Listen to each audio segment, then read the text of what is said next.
നമസ്കാരം. മലയാളി വാർത്ത ഇൻസൈഡിലേക്ക് സ്വാഗതം. മഹാരാഷ്ട്ര രാഷ്ട്രീയത്തിൽ ഒഴിച്ചു നിർത്താൻ കഴിയാത്ത ഒരു വ്യക്തിത്വമാണ് ബാൽ താക്കറെ. ഏതാണ്ട് ഇന്ന് 6 പതിറ്റാണ്ടുകൾക്ക് മുമ്പ് മറാഠി ജനങ്ങളുടെ ആത്മാഭിമാനം ഉയർത്തിപ്പിടിക്കാൻ എന്ന ഒരു ലക്ഷ്യത്തോടു കൂടിയാണ് ശിവസേന എന്ന രാഷ്ട്രീയ പാർട്ടിക്ക് അദ്ദേഹം രൂപം നൽകിയത്. എന്നാൽ ഇന്ന് അദ്ദേഹം രൂപം നൽകിയ ശിവസേന എന്ന പ്രസ്ഥാനം 2ഓ 3ഓ ഒക്കെയായി പിളർന്നിരിക്കുന്നു.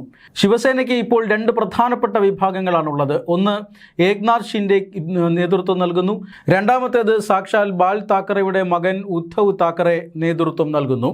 ഇങ്ങനെ ഈ 2 വിഭാഗങ്ങളും 2 രാഷ്ട്രീയ ചേരിയിലാണ്. പരസ്പരം അങ്ങോട്ടും ഇങ്ങോട്ടും മത്സരിക്കുന്ന രാഷ്ട്രീയ പാർട്ടികളുമാണ്. ശിവസേന 2ആയി പിളർന്നതിൽ അണികളിൽ വലിയൊരു വിഭാഗത്തിന് അതൃപ്തിയുണ്ട്. നമുക്കറിയാം, ഹിന്ദുത്വ ആശയവുമായി ഈ മഹാരാഷ്ട്രയിൽ പ്രവർത്തിച്ചുകൊണ്ടിരുന്ന ഒരു രാഷ്ട്രീയ പാർട്ടിയാണ് ശിവസേന. ശിവസേന മഹാരാഷ്ട്രയിലെ അധികാരം പിടിച്ചിരുന്ന അല്ലെങ്കിൽ അധികാരത്തിലിരുന്ന ഒരു രാഷ്ട്രീയ പാർട്ടിയാണ്. എന്നാൽ 2019 നിയമസഭാ തെരഞ്ഞെടുപ്പ് ആണ് ശിവസേനയെ സംബന്ധിച്ചിടത്തോളം ഒരു നിർണായകമായ ഒരു തെരഞ്ഞെടുപ്പായി മാറിയത്. 2019 105 സീറ്റുകൾ നേടി BJP സംസ്ഥാനത്ത് ഒറ്റകക്ഷിയാകുന്നു. ഒരുമിച്ചാണ് ശിവസേനയും ഒത്താണ് അവർ തെരഞ്ഞെടുപ്പിനെ നേരിട്ടത്. 56 സീറ്റുകൾ ശിവസേനയ്ക്ക് ആ തെരഞ്ഞെടുപ്പിൽ ലഭിക്കുന്നു. അന്ന് വരെ ഏറ്റവും പ്രധാനപ്പെട്ട പ്രത്യേകത എന്നത് ശിവസേനയായിരുന്നു മഹാരാഷ്ട്രയിൽ ഏറ്റവും പ്രധാനപ്പെട്ട കക്ഷി, BJP മുന്നണിയിലെ ഏറ്റവും പ്രധാനപ്പെട്ട കക്ഷി. BJP അതിലെ ഒരു ഘടകകക്ഷി മാത്രമായിരുന്നു. എന്നാൽ ഇതാദ്യമായിട്ടാണ് ശിവസേനയ്ക്ക് മുകളിലേക്ക് BJP വരുന്നത്. 56 സീറ്റുകൾ മാത്രം ലഭിച്ച ശിവസേനയ്ക്ക് 105 സീറ്റുകൾ ലഭിച്ച BJP. അങ്ങനെയായിരുന്നു 2019 തെരഞ്ഞെടുപ്പ് ഫലം വന്നത്. എന്നാൽ ആ BJPയുടെ വളർച്ചയെ അംഗീകരിക്കാൻ ഉദ്ധവ് താക്കറെയുടെ നേതൃത്വത്തിലുണ്ടായിരുന്ന ശിവസേനയ്ക്ക് സാധിച്ചില്ല. ഉദ്ധവ് താക്കറെ മുഖ്യമന്ത്രി പദം ആവശ്യപ്പെട്ടു. അതായത് 105 സീറ്റുകളുള്ള BJPയോട് 56 സീറ്റുകളുള്ള ശിവസേന മുഖ്യമന്ത്രി പദം ആവശ്യപ്പെട്ടു. സ്വാഭാവികമായി മുഖ്യമന്ത്രി പദം നൽകാൻ BJP തയ്യാറായില്ല. അതിൻ്റെ ഭാഗമായി ഉദ്ധവ് ചെയ്തത് BJP സഖ്യം ഉപേക്ഷിച്ച് കോൺഗ്രസിനോടൊപ്പവും NCPയോടൊപ്പവും ഒക്കെ പോയി അവിടെ ഒരു മഹാവികാസ് അഗാഡി എന്ന് പറയുന്ന ഒരു മുന്നണി ഉണ്ടാക്കി ഉദ്ധവ് താക്കറെ മുഖ്യമന്ത്രിയാകുന്നു. അതായത് ഹിന്ദുത്വത്തിൻ്റെ നേരെ എതിർപക്ഷത്തുള്ള ചേരിയിലേക്ക്, രാഷ്ട്രീയ ചേരിയിലേക്ക് ഉദ്ധവ് താക്കറെ ശിവസേനയും വലിച്ചു കൊണ്ടുപോകുന്നു. അതുകൊണ്ട് തന്നെ അടുത്ത ഏതാണ്ട് 2-3 വർഷക്കാലം ശിവസേനയിൽ വലിയ ഭൂകമ്പങ്ങളുടെ, ശിവസേനയ്ക്കുള്ളിലുള്ള വലിയ ഭൂകമ്പങ്ങളുടെ ദിവസങ്ങളായിരുന്നു. പിന്നീട് പാർട്ടിയിലെ പ്രവർത്തകർക്കടക്കം വലിയ ആശയക്കുഴപ്പമുണ്ടാകുന്ന ഒരു സാഹചര്യമുണ്ടായിരുന്നു. ശിവസേനയെ എന്നെന്നും എതിർത്തിട്ടുള്ള കോൺഗ്രസ്, ഹിന്ദുത്വത്തെ എതിർക്കുന്ന കോൺഗ്രസ്, മുസ്ലിം പ്രീണനം നടത്തുന്ന കോൺഗ്രസ്, അതേപോലെ തന്നെയാണ് മറുഭാഗത്ത് നാഷണലിസ്റ്റ് കോൺഗ്രസ് പാർട്ടി അഥവാ ശരത് പവാറിൻ്റെ നേതൃത്വത്തിലുള്ള NCP. ഇവരുമൊക്കെയായി കൂട്ടുചേർന്നുകൊണ്ട് രാഷ്ട്രീയമായി യാതൊരുവിധ ചേർച്ചയുമില്ലാത്ത രാഷ്ട്രീയ പാർട്ടികളോടൊപ്പം നിന്നുകൊണ്ട് തങ്ങളുടെ സ്വന്തം പ്രതിച്ഛായ ഇല്ലാതാക്കിക്കൊണ്ട്, പ്രത്യയശാസ്ത്രത്തെ ഇല്ലാതാക്കിക്കൊണ്ട്, എന്തിനേറെ പറയുന്നു പാർട്ടി സ്ഥാപകനെ പോലും മറന്നുകൊണ്ടാണ് ഉദ്ധവ് താക്കറെ ഇങ്ങനെയൊരു രാഷ്ട്രീയ തീരുമാനം മുഖ്യമന്ത്രി പദത്തിന് വേണ്ടി എടുക്കുന്നത് എന്നൊരു തോന്നൽ ഭൂരിഭാഗം ശിവസേന നേതാക്കന്മാർക്കും ഉണ്ടാകുന്നു. ഇതോടുകൂടി 2022 ശിവസേന 2ആയി പിളരുന്നു.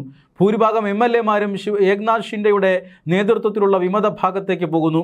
അതുകൊണ്ട് തന്നെ ഉദ്ധവ് താക്കറയ്ക്ക് നിയമപരമായി ഒന്നും ചെയ്യാൻ സാധിച്ചില്ല. പാർട്ടിയുടെ പേരും പാർട്ടിയുടെ ചിഹ്നവും എല്ലാം അനുവദിക്കപ്പെട്ടത് ഷിൻഡെ വിഭാഗത്തിനായിരുന്നു. ഒന്നുമില്ലാതെ പാർട്ടിയിൽ നിന്നും പടിയിറങ്ങിപ്പോവുകയായിരുന്നു ഉദ്ധവ് താക്കറെ എന്ന സാക്ഷാൽ ബാൽ താക്കറെയുടെ മകൻ എന്നതാണ് സമീപകാലത്ത് മഹാരാഷ്ട്ര രാഷ്ട്രീയം കണ്ട ഏറ്റവും പ്രധാനപ്പെട്ട ഒരു സംഭവം. എന്നാൽ ഈ കഴിഞ്ഞ തെരഞ്ഞെടുപ്പിൽ 9 ലോക്സഭാ തെരഞ്ഞെടുപ്പിൽ 9 MP-മാരാണ് ശിവസേനയ്ക്ക് ഉണ്ടായിരുന്നത്. ആ 9 MP-മാരിൽ ഭൂരിഭാഗം പേരും ഇതാ പാർട്ടി വിടാൻ പോകുന്നു എന്ന വാർത്ത കഴിഞ്ഞ ദിവസങ്ങളിൽ നമ്മളെല്ലാം വായിച്ചതാണ്. ഇത് വലിയ ചർച്ചാ വിഷയമാകുന്നു. ഉദ്ധവ് താക്കറെ ഉടൻ പാർലമെൻ്ററി പാർട്ടി യോഗം വിളിക്കുന്നു.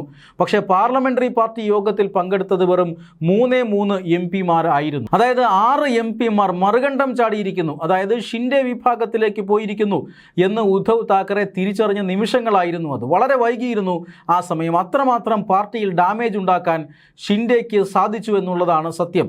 ഇന്നിപ്പോൾ സ്വന്തമായി അല്ലെങ്കിൽ തൻ്റെ അടുക്കലുണ്ടായിരുന്ന എല്ലാ രാഷ്ട്രീയ അനുയായികളും ഉദ്ധവ് താക്കറെയെ വിട്ടുപോയിരിക്കുന്നു.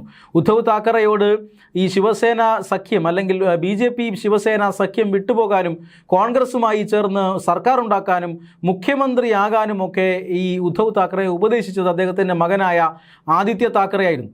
ആദിത്യ താക്കറെയുടെ വാക്ക് കേട്ടതുകൊണ്ടാണ് ഇത്തരത്തിൽ വലിയൊരു അബദ്ധത്തിലേക്ക്, വലിയൊരു പതനത്തിലേക്ക് ശിവസേന പോയത് എന്ന് എല്ലാവരും വിശ്വസിക്കുന്നുണ്ട്.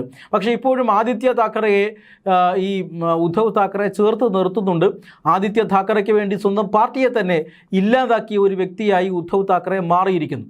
അതേ ഉദ്ധവ് താക്കറെയുടെ ഇടം കൈയായും വലം കൈയായും ഉണ്ടായിരുന്ന നേതാക്കന്മാരെല്ലാം ഇപ്പോൾ പാർട്ടി വിട്ട് ഷിൻഡെ പക്ഷത്തേക്ക് പോയിരിക്കുന്നു.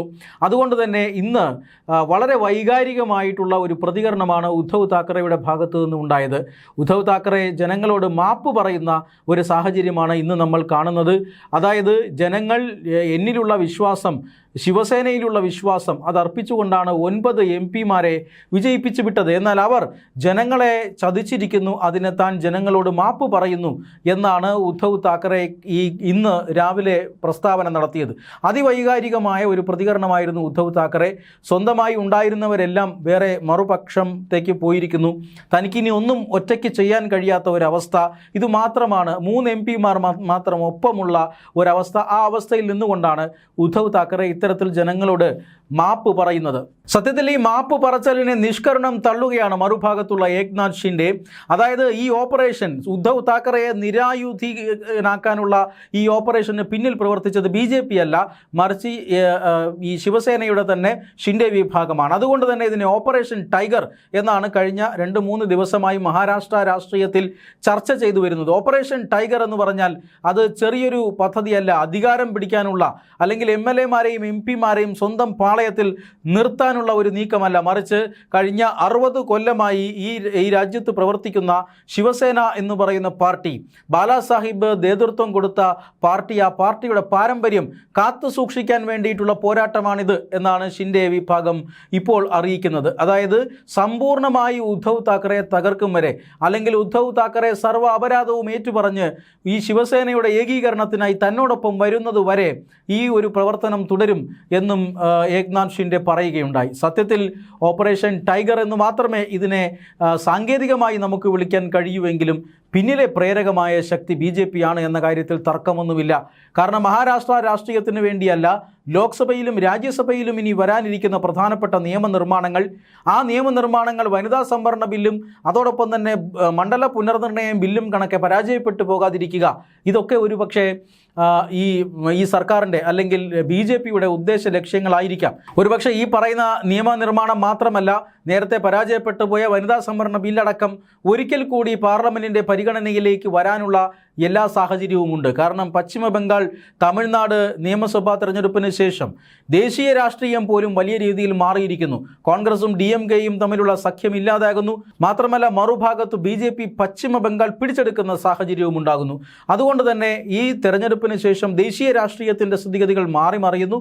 അതുകൊണ്ട് സ്വന്തം നിലയ്ക്ക് ബില്ലുകൾ പാസാക്കിയെടുക്കാനുള്ള വളരെ പ്രധാനപ്പെട്ട നീക്കം നടത്തുകയാണ് BJP. ലോക്സഭയിലും രാജ്യസഭയിലും, ഏതാണ്ട് രാജ്യസഭയിൽ 3-2 ഭൂരിപക്ഷത്തോട് അടുത്ത് BJP എത്തിക്കഴിഞ്ഞിരിക്കുന്നു.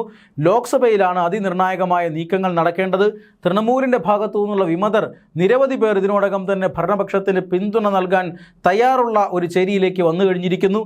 ഇനിയിപ്പോൾ ഈ പറയുന്ന MP-മാർ കൂടി വന്നാൽ, അതായത് 6 MP-മാരാണ് ശിവസേന ഉദ്ധവ് താക്കറെ വിഭാഗത്തിൽ നിന്നും വിമതന്മാരായി നിൽക്കുന്നത്.